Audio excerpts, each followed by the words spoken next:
بھی اولاد کے لیے ہاتھ اٹھائیں. ویسے تے بلے شاہ تو آسمانی اڈ دیا ہی پھڑ دیں, جڑا گھر بیٹھا انہوں بڑھیا ہی نہیں. حضور فرمانے لگے ماں باپ جب بھی اولاد کے لیے دعا فرمائیں اللہ ان کی دعا کو قبول کرتا ہے. آپ اپنا تعلق بنائیں, دعا کے ساتھ, عبادت کے ساتھ, مصلی کے ساتھ رشتہ بنائیں, استغفار پڑھیں. صلاح الدین ایوبی صلیبی جنگوں میں تھے. رات کو مسجد اقصی میں نماز پڑھی تو پریشان تھے. ایک بزرگ سے ملاقات ہوئی تو وہ کہنے لگے کہ آپ بڑے پریشان ہیں. کہنے لگے حضور پریشان اس لیے ہوں کہ پہلے ہی مسلمان کمزور ہے, اب میں نے سنا ہے دشمن کا ایک بحری بیڑا وہ جنگی سامان سے بھرا ہوا آ رہا ہے, تو اب ان کے پاس اور تلواریں اور نیزے آ جائیں گے, مسلمانوں کے پاس پہلے ہی وسائل کی کمی ہے, پریشان ہو کس طرح کر کے مقابلہ کریں گے.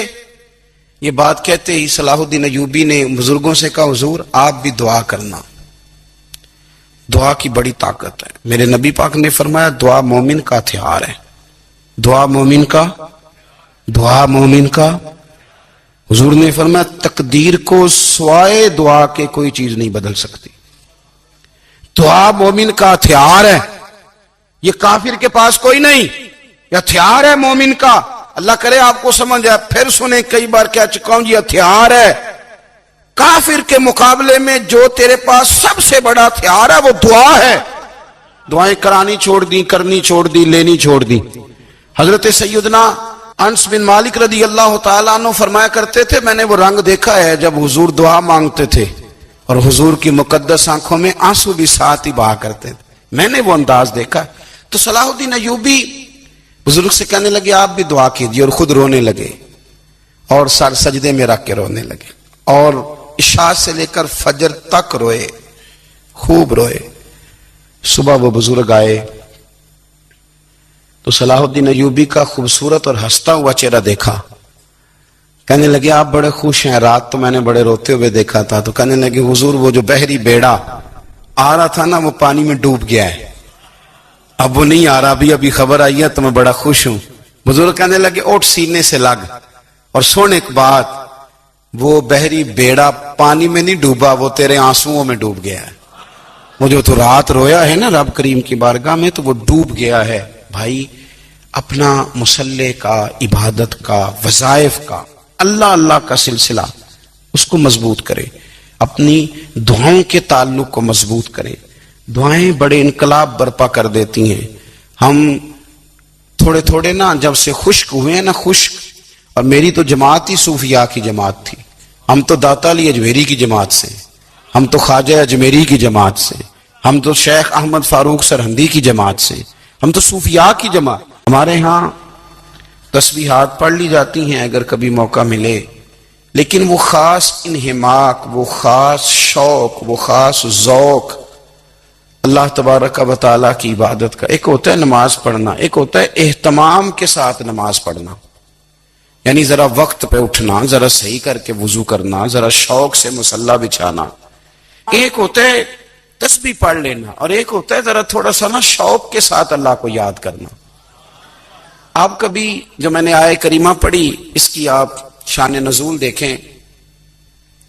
نبی کریم صلی اللہ تعالی علیہ وسلم کے نا کچھ صحابہ اللہ کی محبت کے شوق میں حضور کی بارگاہ میں حاضر ہوئے, اور انہوں نے آ کے عرض پتہ کیا کیا,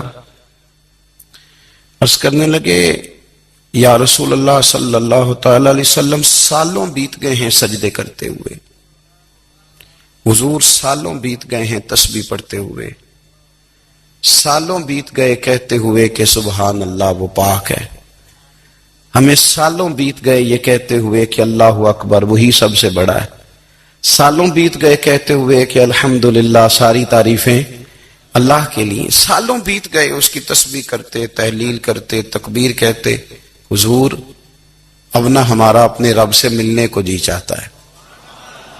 کبھی اے حقیقت منتظر نظر آ نہ لباس مجاز میں, لاکھوں سجدے تڑپ رہے ہیں میری جبین نیاز میں. اور اقبال کہنے لگے کہ تیرے عشق کی انتہا چاہتا ہوں, تو میری سادگی دیکھ کیا چاہتا ہوں, میرا ذرا سا تو دل ہے مگر شوق اتنا، میں وہی لن ترانی سنا چاہتا ہوں۔ میرا بھی دل کرتا ہے کہ اللہ میں تجھے کہوں میں تجھے دیکھنا چاہتا ہوں، جس طرح حضرت موسیٰ کلیم علیہ السلام نے کہا تھا، اور تو مجھے کہے کہ لن ترانی تو نہیں دیکھ سکتا، ذرا سا تو دل ہے مگر شوق اتنا، میں بھی وہی لن ترانی سنا چاہتا ہوں۔ پھر کہنے لگے بھری بزم میں راز کی بات کہہ دی، بڑا بے ادب ہوں سزا چاہتا ہوں۔ دیکھو سب لوگوں کے بیچ ہی میں نے یہ کہہ دیا۔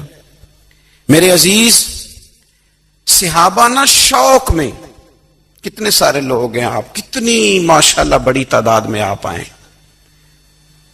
ہم بھی کبھی اس شوق میں گئے ہیں کہ ہمارے رب کو دیکھنے کو دل چاہتا ہے، ہمارا جی چاہے وہ کبھی ہمیں ملے، ہم کبھی اس کی زیارت کریں، اس کی بارگاہ کرم میں ہم حاضر ہوں۔ صحابہ نے عرض کیا یا رسول اللہ صلی اللہ تعالی وسلم ہمارا رب کہاں ہے؟ ہمارا نا اپنے رب کو دیکھنے کو جی چاہتا ہے۔ جب صحابہ نے یہ عرض کیا تو اللہ نے قرآن مجید نازل کیا، فرمایا وَإِذَا سَأَلَكَ عِبَادِي عَنِّي فَإِنِّي قَرِيبٌ، محبوب جب میرے بندے آپ کی بارگاہ میں آ کے میرے بارے میں پوچھے نا تو ان سے کہہ دینا میں ان کے قریب ہی ہوں، قریب ہی ہوں۔ دلیل کیا ہے؟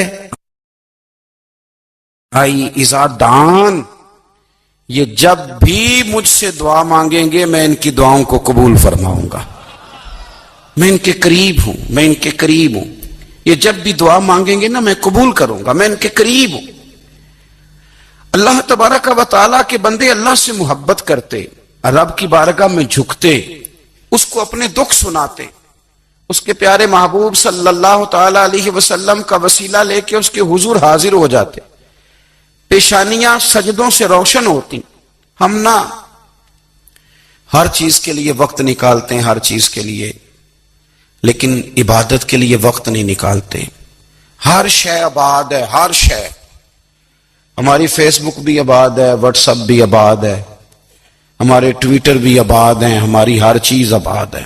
سب سے کم آباد ہمارا مصلی رہ گیا ہے، سب سے کم۔ وہ لوگ اب ڈھونڈنے سے ملتے ہیں جن کی بغل میں مصلی ہوتا تھا۔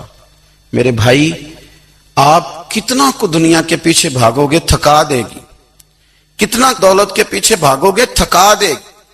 آپ جب اپنی زندگی میں جمع تفریق کرو گے نا تو مرتے وقت احساس ہوگا کہ سارا کچھ تو لوگوں کے لیے کیا، اپنے لیے تو کر ہی کچھ نہیں سکے۔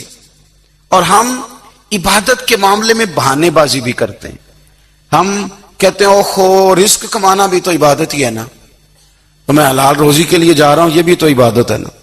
میری طرح کے لوگ کہہ دیتے ہیں کہ میں سویرے اٹھ کے مدرسے میں کچھ اسباق دیکھتا ہوں تو یہ بھی تو عبادت ہے، میں بیان کرنے کے لیے مطالعہ کرتا ہوں تو یہ بھی تو عبادت ہے نا، اتنے لمبے سفر کر کے ملک میں دنیا میں گھومتا ہوں تو یہ بھی تو میں عبادت ہی کر رہا ہوں۔ اب اسپیشل نفلوں کے لیے وقت کس نہ نکلے، اسپیشل کر کے تسبیح میں کیسے چلاؤں، میں سارا کچھ ہم بہانے بنا لیتے ہیں نا۔ میرا سوال یہ ہے کہ یہ ساری باتیں صحابہ کو، نبی کریم کو، دیگر لوگوں کو بھی تو پتہ تھی نا، لیکن آپ غور تو کریں 23 سال حضور کو وقت ملا، مختصر وقت ظاہراً تبلیغ کرنے کے لیے، پوری دنیا میں دین بھی پھیلانا ہے۔ گھر میں 11 ازواج ہے، 4 بیٹیاں ہیں، ان کی اولادیں، سارے کام کاج بھی دیکھنے، لیکن سیدہ طیبہ طاہرہ حضرت عائشہ صدیقہ رضی اللہ تعالیٰ عنہ فرماتی ہیں سارا دن تبلیغ کرتے، ہر غلام کے دکھ سنتے، گھر میں آتے تو اپنے گھر والوں کا خیال کرتے، کام میں ہمارا ہاتھ بٹاتے۔ قربان جاؤں، کہتی ہیں زمانہ سارا سو جاتا لیکن آمنہ کے لال مصلی بچھا لیتے۔ دنیا سو گئی، ساری سب سو گئے، جو خدام تھے، وہ جو غلام تھے وہ سو گئے۔ صحیح مسلم نے لفظ ملیں گے، سیدہ پاک فرماتی ہیں او میرے نبی کے غلاموں، میں نے یہ رنگ بھی دیکھا ہے کہ حضور نے اتنا کھڑے رہے، اتنا قیام کیا، اتنا قیام کیا کہ مقدس پیروں میں ورم آ گئے، سوج گئے پیر، اتنے بڑے۔ دل پہ ہاتھ رکھ کے نہیں بتا سکتا کہ میرے کبھی نماز میں پیر سوج گئے ہوں، کوئی نہیں بتا سکتا۔ بچوں کی روٹی کماتے تھک گئے بات الگ ہے، ہم سیر کرنے گئے تو تھک گئے بات الگ ہے، لیکن عبادت میں